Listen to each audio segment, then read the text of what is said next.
one foot in front of the other. Yeah. One day at a time. Right. And you know what? I made it here today to this table. You did. With you and you all. I mean, like, that's all we have, really. Yeah. Is each other. Yeah.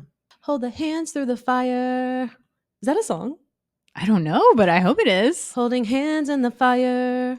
I just made that up. Holding hands in the fire. While it burns, we will hug. Like the witches did at the time in the past. I'm into it. This is the Conscious Mental Health Podcast for curious clients and conscious clinicians. This podcast is for informational purposes only and should not be considered health or mental health advice. Anywho, I'm Laurel. I'm a licensed professional counselor and a mental health educator. And my favorite pizza topping is banana peppers. Okay. Bold choice. I know. Love it. I also like, a classic, but I went with something a little surprising. Love it. Mm-hmm. I'm Juniper, licensed clinical social worker and mental health educator. And my favorite pizza topping, I'm going to be basic and say olives, but they have to be Kalamata. They can't just Kalamata be the other olives. kind. Yeah. That's good. I really like Kalamata olives. That sounds delightful. Yes. I would eat one of those right now. But are you an olive fan? Oh, I love olives. Some people do not. I think it's like a genetic thing. I'll eat an olive any kind. Anytime, any day. But especially stuffed with cheese. Garlic stuff. We love snacks. Snack time. Normally, you always ask me how I'm doing, and normally I say I don't like to answer that question. Yeah. So I didn't ask. Notice I didn't ask. I'm so impressed. Yeah. Yeah, let's just move straight on. I remembered that. Can we just move straight on to... Yeah. Because I definitely don't want to talk about how I'm doing this week. It's just not necessary. No. Oh, it's exhausting to talk about my feelings all the time. And I know I'm a therapist, but sometimes I'm like, can we just talk about sports or something? And I don't even, you know what I'm saying? I don't even love sports, but sometimes I feel a teeny bit exhausted about it. Well, I think okay? That's fair because when it's your job, you probably don't want to talk about your job all the time. Remember, I'm like, spill it. Like anything you have to say, I want to hear literally every detail of it. But every now and then I just don't want to talk about mine. Oh, I think that's fair. Is that fair? Yeah. Okay. So if someone asks you how you're doing, so I have developed a few over the last few years. Okay. But what's your go-to? If I don't want to talk about my feelings or just my go-to generally? When everyone says, how are you? Yeah. Oh, Classic. I love that. I use that one a lot. Yeah. Because people can project onto that statement whatever they want. It could be, I'm doing great or I'm doing terribly. Yeah. The world is burning. Right. Oh, whatever. Oh, highly recommend. It's I think having go-to statements are really important when you do not want to interact. Mm-hmm. And I know this is probably highly specific to the States because whenever I travel and people don't constantly ask me how I'm doing, it's like the best break. I love it so much. It's just you get to business. I feel like it's in the States just sort of like not a colloquialism, but like just a social contract situation. Yeah. Like everybody just does it because that's what you say. Oh God, it irritates the living shit out of me. But yeah, it was so relaxing just to be like bonjour or like hola, buenos dias. Like even good day is sort of annoying, but I'm like whatever because then you don't have to respond to it. It's a period. That's true. It's not a question. Yes, like I roll up to the drive-through to get my coffee or whatever. Instead of saying morning, what's your order? Good morning. How's it going? How's your day? And I'm like, oh God, now I have to interact. But I will say my go-to sometimes is can't complain. People love that one. They're like, sure. What's the point? Oh, you always get some kind of thing. They're like, Or sometimes I just say, and how's your day? I just go back with a question. That's a real therapy thing to do. That is a very therapy thing to Answer do. a question with a question.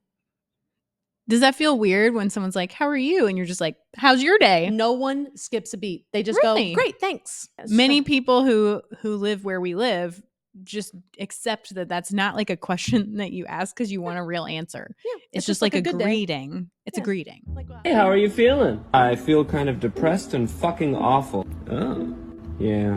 Next time say good and then shut the fuck up. Yeah. Okay. I can go on about this topic. This is not an emotionally charged topic for a lot of people, but I can talk about it for a good hour if we wanted to. Do you want to? Absolutely not. Okay. Because if you want Juniper to talk for an hour about this topic, she will if you give our video 300 likes. Absolutely. Oh, I can get into the history of it. I can get into the forced commercialization of always being happy and projecting happiness. Oh, I can get into it. Yeah. Which we might a little bit later on this episode. Maybe. Woohoo. All right. I don't actually know because you have to tell me what we're talking about today. We'll wait till after. Meme of the week. Meme of the week.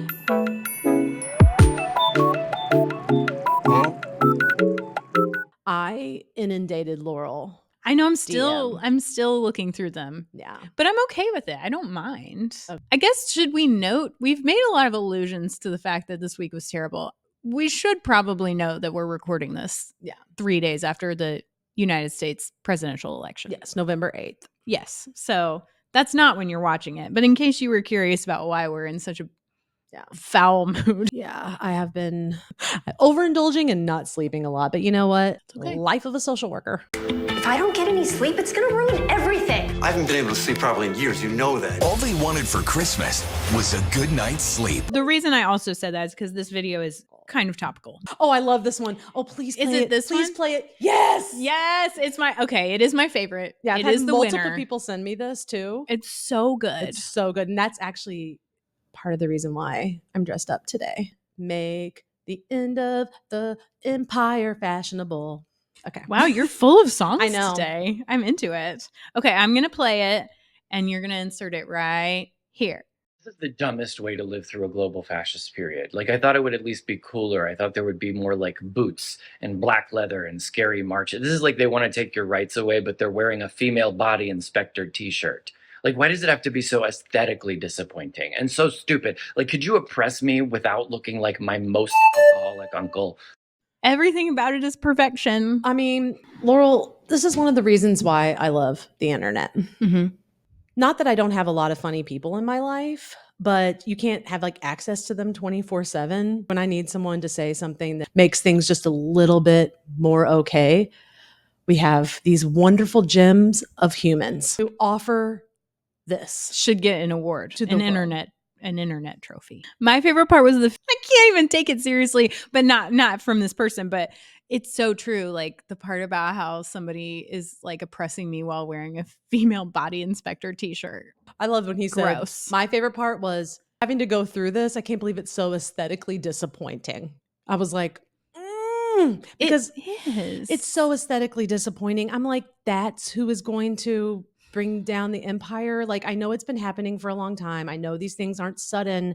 However, the style, I mean, it's really aesthetically displeasing. It's so bad. It's so, like I just grew up on like a beautiful, steady diet of dystopian YA novels and series. And I truly was like, yeah, if the world is going to end, we're going to be wearing leather. Yeah. Where's the uniforms? It's just a whole lot of American flag rhinestones from the bottom of a dress barn discount bin. Okay. Lots of bald eagles that aren't even drawn correctly. Get your hands off the bald eagle. What did they do to you? How dare you? How dare you? I'm now really angry about that. I just took myself to a 10 thinking about how people have co-opted the bald eagle. The bald eagles really don't like you because you're destroying their fucking house. Thank you. Am I allowed to say that word? Are we going to get Yes. demonetized? I don't care. We're not monetized. Yeah. Hey, honey, we're allowed to do whatever we want at this point in our career. The reel that I chose Mhm. is actually completely not related. Okay, I'm ready for that too. Yeah, it's completely not related. It's from Kobe Watts Music. Okay, I'm just gonna send you a voice note because it's easier, but what was I gonna say? No, so honestly, I was just like really like actually wait, let me start again. I am a voice note fan, aficionado, and appreciator. Yeah, you've actually helped me to appreciate them more. Oh, I love them so much. Yeah. Text, you don't have the ability to ramble. You don't have the ability to get sidetracked. You don't have the ability to create on the spot podcast for your friends to listen to, and it's just for you. And then it goes away. Yeah. Unless someone says it.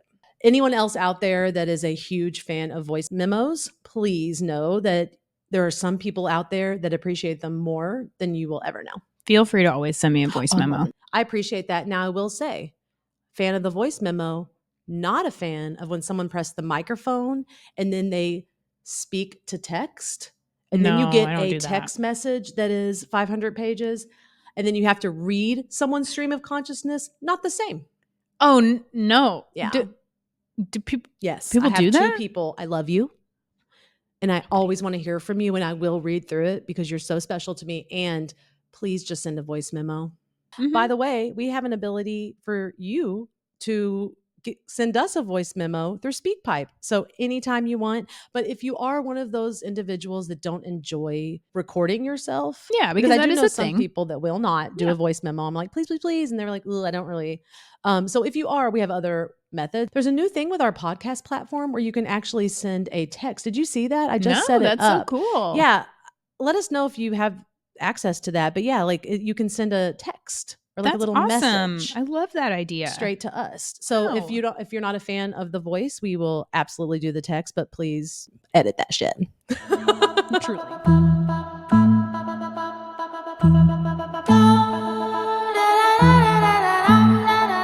Today, theoretically, if I can get my shit together, right? You can. Is the 26th of November. Remember how we did say that it was November 8th and now we're saying it's the 26th? Past, future, past.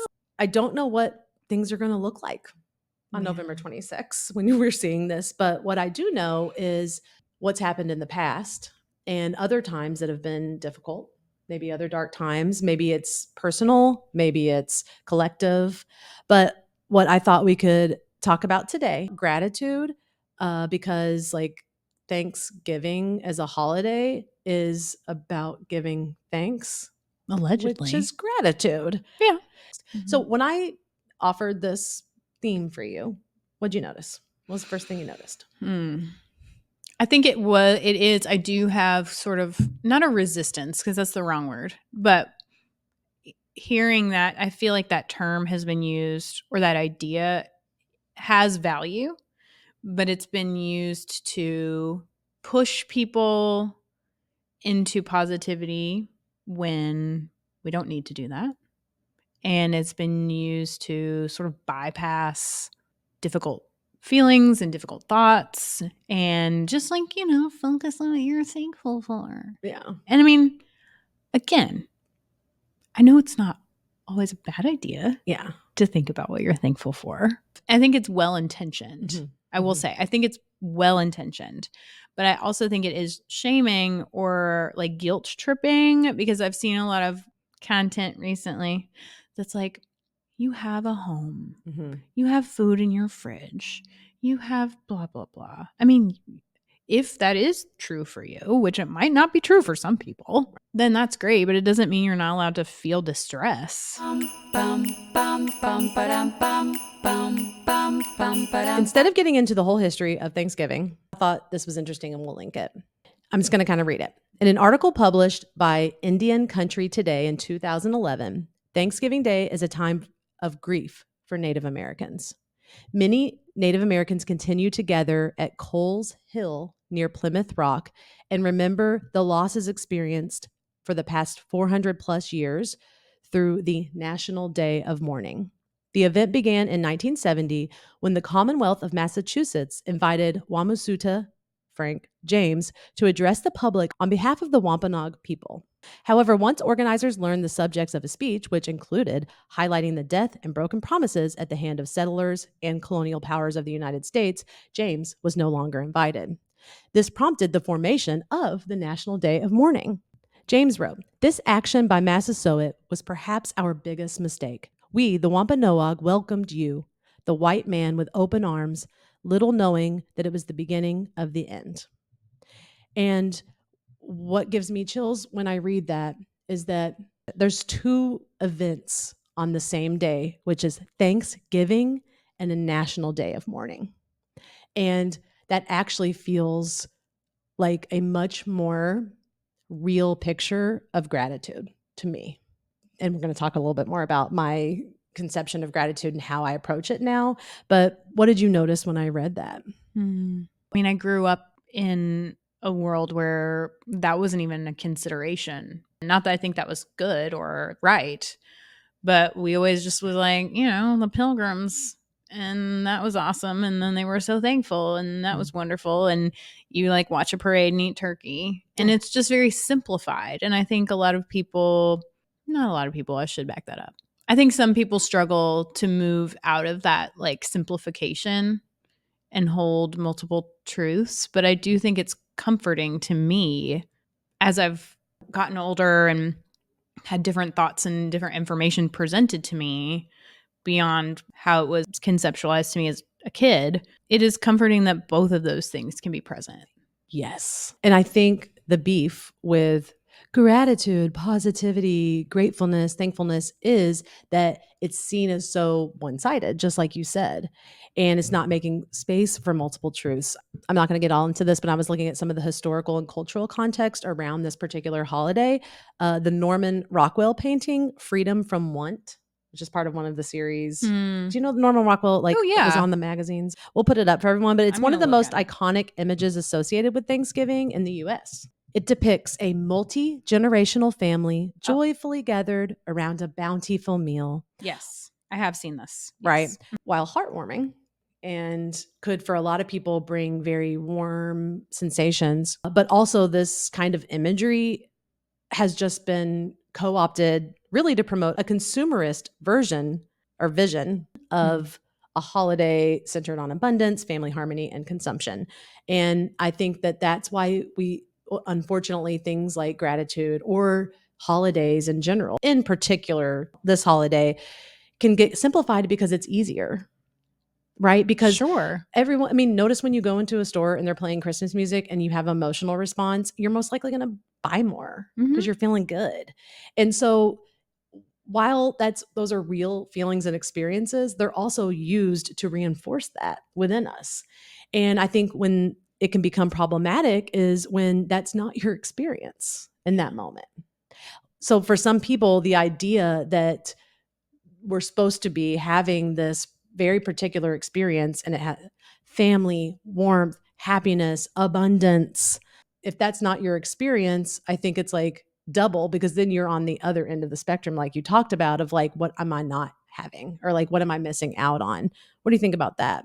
Yeah, I think that kicks you right on over, right? If that's the only option, Yeah.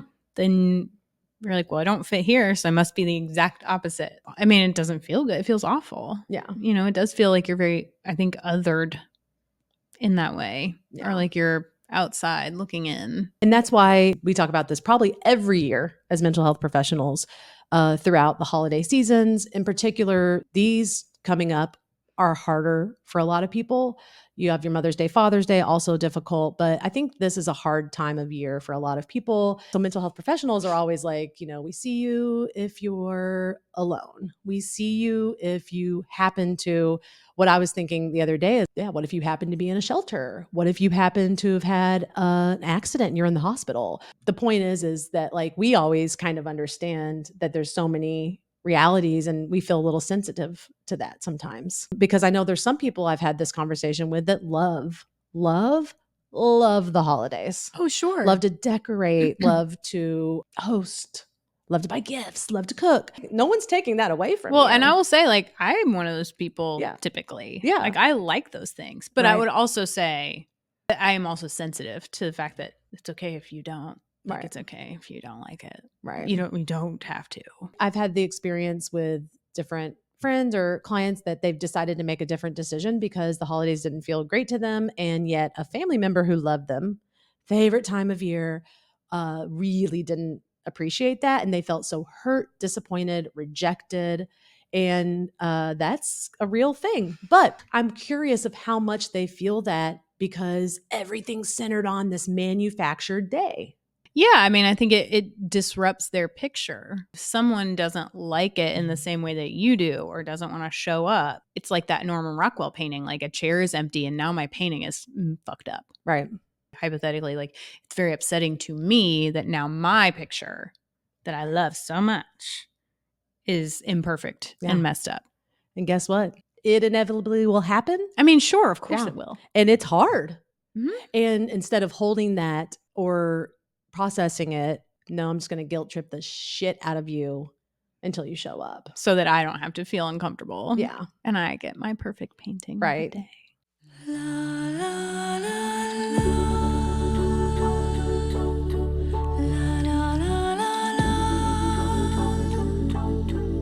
That brings me to the idea of a balanced or the continuum of gratitude, because I really quickly would be remiss to not mention there's a lot of talk of gratitude in the mental health field, in particular with the rise of positive psychology. Gratitude helps you get more sleep, helps you to stay younger, keeps you resilient from disease. I'm like, whoa, what? This does all these things, and Make it sure goes you're doing on. gratitude journaling. Yeah, When you're having a thankful thought, you can't have a worry-filled thought at the same time. Down right now. I am so happy and grateful now that I have multiple sources of income. So happy and grateful now that money comes to me in increasing quantities. And if you keep doing that, ultimately, you're going to attract the money.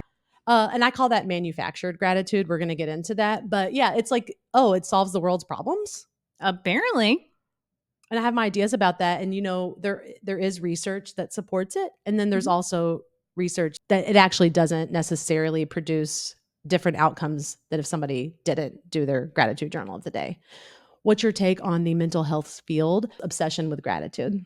I think it feels helpful. And I have been one of these people, especially earlier on in my career, to have something that we can say is backed up by research that is very, I want to say simple, but it's just like very direct, that we can kind of potentially offer anybody as like, this will fix your problem. In the mental health field, I think a lot of us go into this work because we want people to be helped. Like, it's a helping profession. Mm-hmm. And so I think when that research on gratitude came out, many of us just kind of like glommed onto it because we were like, oh, okay, here's like something I can give to somebody. Right. Here's like something concrete that I can tell someone to do that research shows will like fix their brain, Because even with like, we've talked before about like medicines, like some medicines work for some people and some medicines don't. But if gratitude does all of these things and we can just write it down in a journal and feel better, well, that feels really good, I think, to like that part of me as a mental health professional that just wants to be able to offer something to someone. And sometimes I can't. There's always going to be that part of me that wishes that I could, especially when people are really hurting and things are really hard. Yeah. For many people, it's just like an easy concept to grasp. Like, it's not this like high level, like psychoeducational, like theoretical, esoteric bullshit that sometimes we get too far into. It's just like, yeah, think about things you're thankful for and it'll help you feel better. It's not an intervention that can just be thrown at literally anything that's going on at all times. Right. It's not an intervention that should be used for everything or offered, excuse me. And also, people respond differently to this intervention, I've noticed. And then the smell of gratitude on the wind made its way to the market. And then you had the gratitude journals and you had remember those? They were huge. They're still everywhere. Still. Oh my God. Like, I had that Mourning one someone gave me once. And it's like, you write in it every day. It's like the Mourning, wonderful 5-minute morning. I had a planner that had like, it was just like a calendar, which we all know how I feel about a planner, so forget that. But it was in my era of trying planners. Yeah. And it had space to write gratitude every day. I'm like, I'm just trying to remember my appointments. That's a lot. That's a lot of pressure. Remember your appointments, do your gratitude. Here's your 4 new goals you're trying to do. And you're like, that's hustle culture. Hustle culture. Is gratitude culture hustle culture? I think it is. I mean, obviously, I don't think that that's like I'm sure that's not a new idea, but it was just an idea that's new for me in this moment right now. I would say that it's tacked on as either a hack in order to be able to feel good, do more. But I think it's also like everything good or everything pure or everything real. When it gets melted down into a product, then it must be sold. It must and you got to sell it. And so when I'm thinking of that, when I'm thinking of it also as an intervention and how it's so contextual based on person's personality, their processing, their situation. What I will say in grief, so we've talked about the National Day of Mourning on the exact same day as Thanksgiving, that often people will use gratitude as an intervention for grief. And not just an intervention, everybody says it. Everyone says, oh, well, think about the times that you got to have with them. There's something that feels forced about it. I call it forced, It is forced. gratitude. Yeah, it's forced. So when you're forced to write 5 things, is it real in that moment? Do you really feel it in that moment?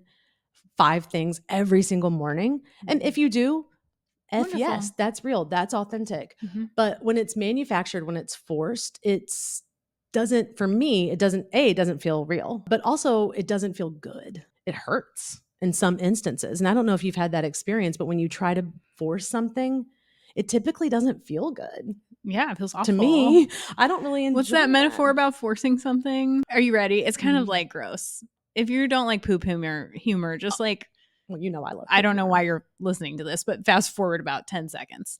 You know, the saying that like if you have to force it, it's probably shit. Like it's not a fart, it's probably shit. I was going to say it's probably gonna give you a hemorrhoid. I mean, maybe that too, but you know what I mean? Like it's love it. it's like a fart. Like if you have to force it, it's probably bullshit. Yeah. Or probably shit. Yeah. Thank you. There you go. Don't force it. Yeah, and you don't want shit in your pants. Right. Why are we necessarily. forcing something? Wait until you get to the bathroom. That's what I'm saying. It's the message to me with manufactured holidays that have to happen on a specific time and day of the year. And I'm sure that my family has struggled with this, but I've felt this way for a long time, that I've just never understood the reason why I have to do it on that one day. Like, can't we just have a meal when it feels right and when the time is right and we actually have money for food, or that we have time and space and energy, like when I haven't been working my ass off? Or like, I like to give gifts all the time, not on manufactured days, because like, I'll forget. And what if I just see something I really like for someone and it's July? It really makes me uncomfortable to feel that there's a forced gratitude or a forced anything, because I do not, hey, we've already learned this. I'm an Enneagram 4. I do not like to be controlled, forced, told what to do. I don't even like. Don't tell Juniper what to do. I don't even like being told what to do, even if it's something I'm getting ready to do, because it feels violating in some ways. And I know that a lot of people, and look, I have this conversation a lot, Laurel, as you know, and a lot of people are like, okay, that's really intense. Calm down. It's actually not that big of a deal. It's kind of fun. Just enjoy what's happening in that moment, you know? And I hear that, but there's something within me, just like the how are you question, that it does something so deep inside of me, and I can't quite describe it. I'm live processing and right now, but yeah, it just feels, I can't even describe it. Like antithetical to your being. Yeah, thank like, you. It hurts. Yeah.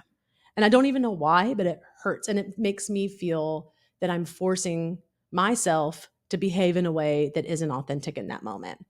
And unfortunately, that's not always a good personality characteristic. Well, that's okay. You gotta be on. We gotta own it, though. But it's really hard for me. Our personality characteristics are not good or bad. They just are. When you think of balanced gratitude, so we talked about that forced nature, and for some people they don't like it, other people do. Like, hey, this is my personal experience, and I'm sure everyone has their own flavor of that. But when you think about the balanced gratitude, what comes up to you? I think it really is just about practicing the skill, being comfortable or being okay or being accepting of more than one thing being true at the same time. I think that's actually a really difficult skill to develop, and it's a high level skill. And I talk to people about that a lot because that's hard for me sometimes. I mean, it's not like something that you're just born with or like that's just it inherent for most people. It's actually goes against a lot of our more primal instincts because our primal being needs to see things in black and white to survive. So anyway, I just think before we get to balanced gratitude, it's about practicing that skill of letting multiple seemingly contradictory things be true at the same time, whatever that is. It might not be gratitude. It might be something totally different. But then if we can like be open to that possibility being true or being a reality, then gratitude might be able to be helpful in a way that works for us because we're not forcing ourselves into something. But it doesn't mean like our lives are absent of gratitude. Yes. Love that. I resonate with that a lot. Binaries are there for a reason because you wouldn't have one without the other. We wouldn't have a concept of gratitude if we also didn't have a concept of scarcity or loss or grief, right? Correct me if you have a different understanding of that. But like to me, so of course they're in the same place because we understand them by understanding kind of the opposite. Yeah. I was thinking of my grandmother who was living during the Great Depression and who didn't have a lot, right? Didn't have food. My grandmother always said, there before a thin line goes me. It really painted my worldview of there before a thin line goes me. And she would say that anytime we would maybe pass a person who was houseless or maybe see somebody who was ill. And I felt that she had such a good perception of right now, I have this, and at any moment, I will not or might not. Anyhow, I think that the way that I have been able to understand gratitude is by completely erasing the forced gratitude piece. I do not force myself to feel gratitude at any time. And guess what happens when you don't do that? You feel more grateful. Well, Or it you comes have up, spontaneous yeah, gratitude. you do. And it Sure. feels real. It is like what I read about in that research that never felt that before when I was like doing my gratitude journals and doing all these things. Like I would feel it. So I have a little theory. I don't know if this is true, but my personal theory is that that forced gratitude practice maybe does temporarily make you feel better because you might feel like you're more in control, or in some cases, you might even feel like that connection or that warm feeling, thinking of something that you feel really grateful for. It could increase that empathy and compassion. But I think when it's forced or inauthentic, it's short-lived. But when it comes up, it's so exciting and it feels really good and it's so cozy. And like that's happened to me in so many different like realms. And I've come to just stop trying to control my feelings and thoughts all the time and allow them to come in as they go and please. Now, of course, my OCD mind doesn't enjoy. It wants to hang on to certain things. So I have to tell people when they try to prescribe this bullshit to me, I'm like, no, it'll come when it comes. Absolutely. I trust it. Just because I don't force myself to be happy and grateful all the time doesn't mean that I'm not happy and grateful. You're happy and you know it, clap your hands. Fuck you. If you're happy and you know it, clap your hands. Eat shit. There's another little history tidbit. On the last Thursday of November in 1931, about 200 people gathered. It's only 200, but I would have been one of them, near Union Square in New York City for what was billed as the first annual Blamesgiving service.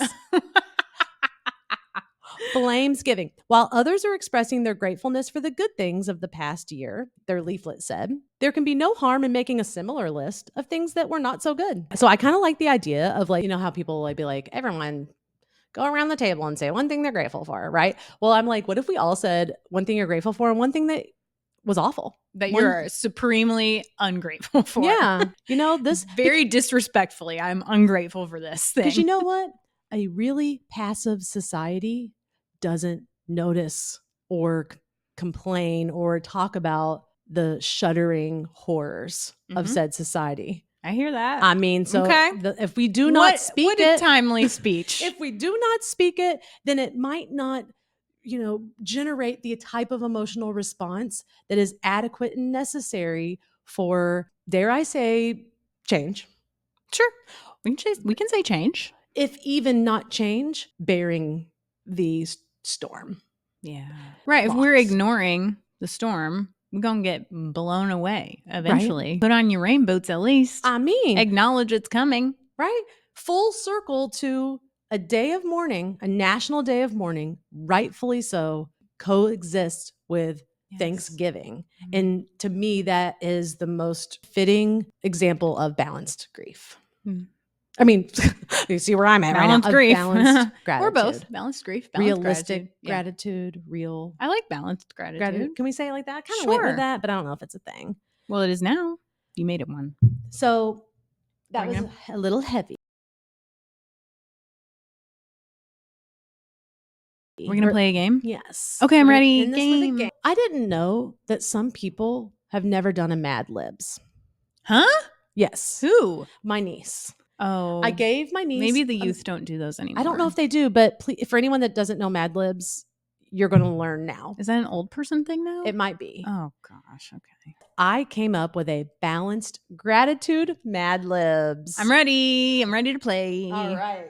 Remember how we talked about like how contextual and like how there's so many different things? So many words and adjectives and verbs and things ending in an ed could potentially be a part of your experience. That's very true. This is going to be interesting.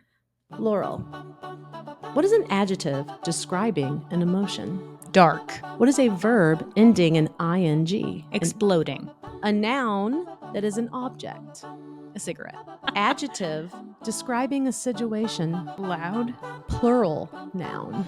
Licorice twists. Do you like licorice? No. Oh, I do. I'm one of those. I love licorice. Don't like it. A feeling. Disenfranchised. A place. The Mariana Trench. It's a deep, deep trench in the middle of the ocean. It might be the deepest one. Ooh.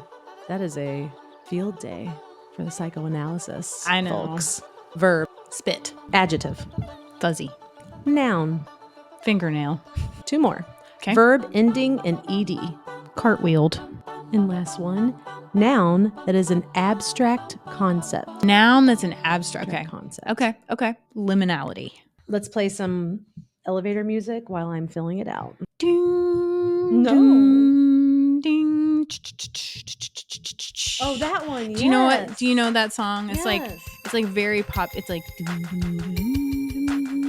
I feel like I'm doing weird humming karaoke. But if you've ever been on hold, you've probably heard it. Well, there's like a 100%. deep dive at maybe This American Life did it on that music.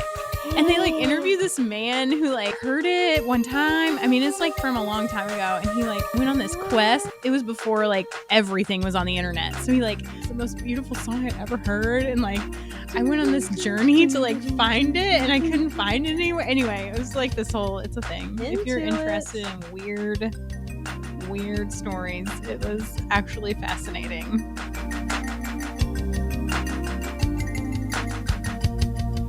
Here is your story of balanced gratitude. A little tale by Laurel and Mad Libs. I'm on the edge of my seat. Today, I'm feeling dark as I reflect on everything. This is way too real.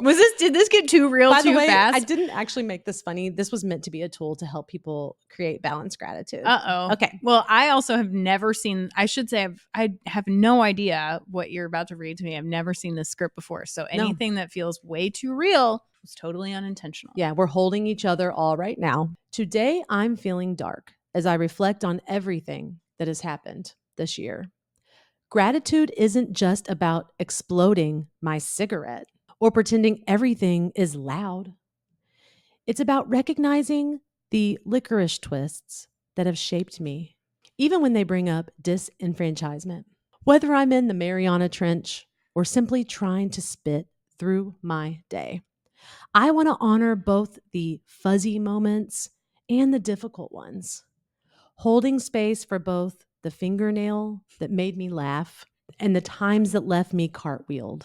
It brings a deeper kind of liminality. Wow, I actually did really well with that. Right? That's Here's your poetry. story. I'm going to give it to you. Poetry. Thank you. What if I brought this to like my family's Thanksgiving and I was like, I'd like to read something to everybody. I'll record it and see what the reactions are going to be. But did you see like the kind of the bones behind the story? The both and. Exactly. Mm-hmm. Yep.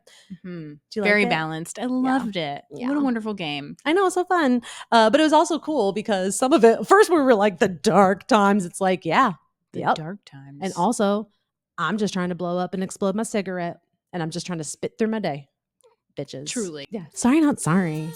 We had to let loose. I had to have a therapy thing. I almost cried. That's fine. You almost screamed and I knocked almost over yelled a glass. and screamed. I got really mad. I kind of liked it. Well, you know, You on my deserve- quest yeah. to be disagreeable, here we Right. are again.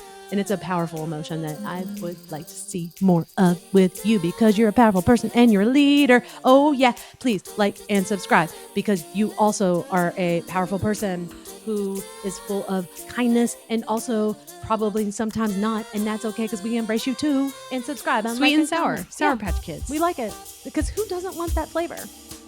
They're Well, the some best people might candy. not. I do. But hot and sour. Okay, I'm hungry. Let's go. Okay, bye.